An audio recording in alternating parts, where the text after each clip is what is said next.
সবচেয়ে বড় আনন্দের বিষয়, আজকে আমাদের বাংলাদেশের জন্য সবচেয়ে বড় সুখবর, আমাদের বাংলাদেশের বক্তা জগতের উজ্জ্বল নক্ষত্র, আমাদের প্রাণ প্রিয় ভাই, সারা বাংলাদেশ যার অপেক্ষায় সাড়ে চারটি বছর যার অপেক্ষায় রয়েছিলেন, আমাদের সেই আকাঙ্ক্ষিত ভাই আজকে আমাদের দেশে ফিরেছেন। সুবহানাল্লাহ বলবেন না? ডক্টর মিজানুর রহমান আল আজহারি ভাই আমাদের দেশে এই প্রায় বিকাল 3টায় আমাদের বাংলাদেশে এসে পৌঁছেছেন। সুবহানাল্লাহ বলেন। আলহামদুলিল্লাহ। আলহামদুলিল্লাহ। কালকে ভাই আগামীকাল কক্সবাজার জেলার পেকুয়া উপজেলায় ঐতিহাসিক তাফসীরুল কোরআন মাহফিলে উনি বক্তব্য রাখবেন। কয়েকদিন হলে দেখতেছি ওই জায়গাতে প্রায় শত শত বিঘা এরকম জায়গা গাছগাছালি যা ছিল বা বিভিন্ন বাগান টাগান ছিল সব পরিষ্কার করে বিশাল বিশাল আয়োজন করতেছে। কত লক্ষ লোক হবে, কত কোটি লোক হবে বলা যাচ্ছে না, কারণ বাংলাদেশে তার প্রথম মাহফিল, কারণ দীর্ঘদিন পর উনি আসতেছেন। আর ওনার চাহিদা এত বেশি যে বাংলাদেশে এমন কোনো মানুষ নাই যার মোবাইলে তার ওয়াজ বাজে না। কি বলেন? আল্লামা সাঈদীর পরে যার স্থান ডক্টর মিজানুর রহমান আল আজহারি ভাই কালকে তাশরীফ আনবেন। দোয়া করি ভাইজানের জন্য আল্লাহ রাব্বুল আলামিন যেন সুস্থ শরীরে পৌঁছায় এবং কোরআনের সঠিক বাণীগুলো আমাদের মাঝে পৌঁছায় দেয়। সকলে বলেন আল্লাহুম্মা আমিন। এবং ওখানে আরো বড় বড় মুফাসসির আমাদের এই আপনাদের জোরগাছার শেরপুর বগুড়ার ঐতিহ্য, শেরপুর বগুড়ার সুনামধন্য কৃতিত্ব সন্তান, বগুড়ার সুযোগ্য সন্তান আমাদের বড় ভাই মাওলানা আব্দুল্লাহ আমিন ভাই সেখানে বক্তব্য রাখবেন। এত বড় মাহফিল, সুবহানাল্লাহ বলবেন না? এছাড়া বাংলাদেশের অনেক নামকরা বক্তারা কালকে বক্তব্য রাখবেন। আমি আব্দুল্লাহ আমিন ভাই আমার প্রাণের ভাইয়ের জন্য দোয়া করি, আল্লাহ রাব্বুল আলামিন সেখানে তাকে সম্মান আরো বাড়িয়ে দেন। বলেন আমিন।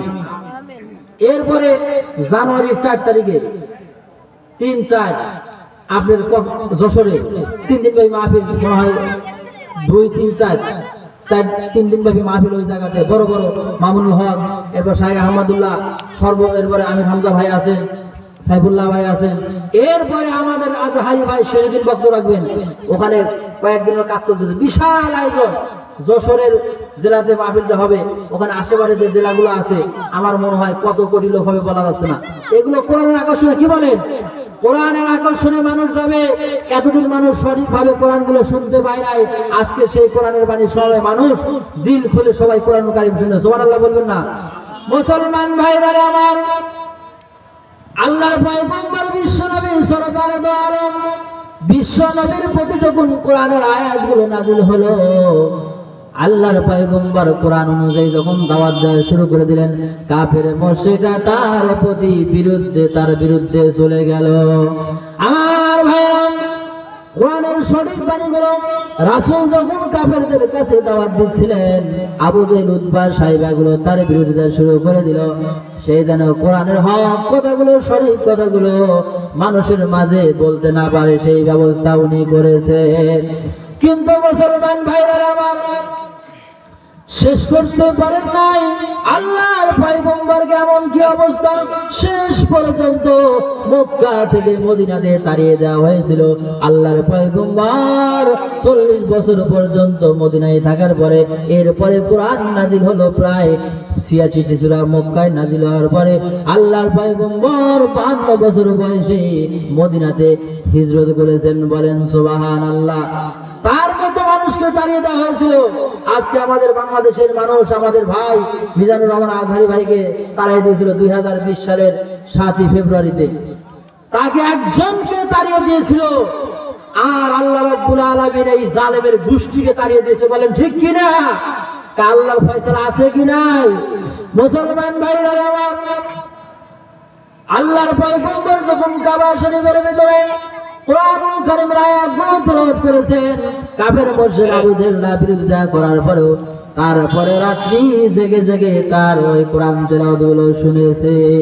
এমনি বিরোধিতা করেছে, অথচ যায় কাবা শরীফের যে আমাদের কান লাগে সবাই শুনেছে। আমার ভাইরা, আল্লাহ রাব্বুল আলামিন এত সুন্দর কোরআনুল কারীম, এত মর্যাদাপূর্ণ কোন নবীকে দেন নাই। আল্লাহ রাব্বুল আলামিন সূরা রহমানের ভিতরে সব কথাগুলো সুন্দর করে বর্ণনা করলেন। আল্লাহ রাব্বুল আলামিন বলেন, আর রহমান আল্লামাল কুরআন খালাকাল ইনসানা আল্লামাহুল বায়ান জোরে জোরে বলেন না আল্লাহু আকবার। আমার ভাইরা, কোরআনুল কারীম শিক্ষা দিয়েছেন আল্লাহ। আল্লাহ মানুষের ভাষাগত জ্ঞানগুলো আল্লাহ রাব্বুল আলামিন মানুষকে দিয়েছেন। আল্লাহ মাহুল বায়ান, মানুষের ভাষার জ্ঞানগুলো আল্লাহ রাব্বুল আলামিন মানুষকে দান করেছেন। বলেন সুবহানাল্লাহ। এই ভাষা জ্ঞানটা সকলের দেনে। অনেকে আমাদের মাঝে পাগল হয় না, পাগল হয়ে যাওয়ার পর সে আর কথা বলতে পারে না। এরপরে অনেক হুজুর আমরা আছি একসাথে অনেক লেখাপড়া করে, কিন্তু সবাই মঞ্চে বসে কথা বলতে পারে না। কি চাচা পারে? কারণ এটা হলো আল্লাহ পাকের নিয়ামত। এটা আল্লাহ যাকে দেয়, আল্লাহর দান, ইনি ছাড়া কেউ বলতে পারে না।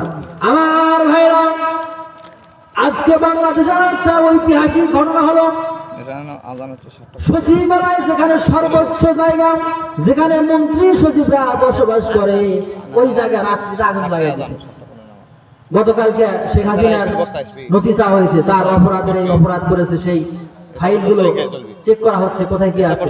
এটা শোনার পরেই হুট করে কারা গিয়ে রাত্রিতে আগুন দিয়ে পুড়ে আমাদের যেখানে ভাই আসিফ ভাই এবং নাহিদ ভাই যে উপদেষ্টারা অফিস করে সেই 6তলা 7তলা পুড়িয়ে দিয়েছে। যারা এই পুড়িয়ে দিয়েছে অফিসগুলো, সরকারি ভবনগুলো, আমরা ডক্টর ইউনূসের কাছে দাবি জানাতে চাই, এই অফিস আদালতগুলো যারা পুড়িয়ে দিয়েছে এদেরকে আইনের আওতায় দৃষ্টান্তমূলক শাস্তি চাই কি চাই না আমরা? যারা সরকারি সম্পদগুলো যারা নষ্ট করবে, যারা সচিবালয় যারা পুড়িয়ে দিবে, এদের শাস্তি আমরা চাই কি চাই না? সুষ্ঠু তদন্ত করে, তদন্তের মাধ্যমে যারা রাত্রিতে ঘুমান্ত মানুষগুলোকে পুড়ে মেরেছে এবং আমার ফায়ার সার্ভিসের কর্মী ভাইকে রাস্তার উপর মানে ট্রাক তুলে তাকে হত্যা করে ফেলেছে, আমরা এই হত্যাকারী দৃষ্টান্তমূলক শাস্তি চাই কি চাই না আমরা? আজকে ষড়যন্ত্রে কোনো বাকি নাই। ভারতে যার পরে উনি ষড়যন্ত্র বাদ নাই, কি বলেন, করতেছে, ষড়যন্ত্র করতেছে। আমরা মুসলমান ভাই ভাই আমরা সবাই একসাথে কি থাকতে চাই, কি বলেন? মুসলমান ভাইরা আমার, আল্লাহ রাব্বুল আলামিন কোরআন হাকিমের ভিতরে বলেন, যালিকাল কিতাবু লা রাইবা ফীহি হুদাল লিল মুত্তাকিন। জোরে জোরে বলেন আল্লাহু আকবার। আমার ভাইরা, কোরআনুল কারীম আল্লাহ রাব্বুল আলামিন আমাদের উপর নাযিল করলেন, যে কিতাবের ভিতরে কোনো ভুল নাই, কোনো সন্দেহ নাই, এমন একটা গ্রন্থ আল্লাহ রাব্বুল আলামিন দিয়েছেন।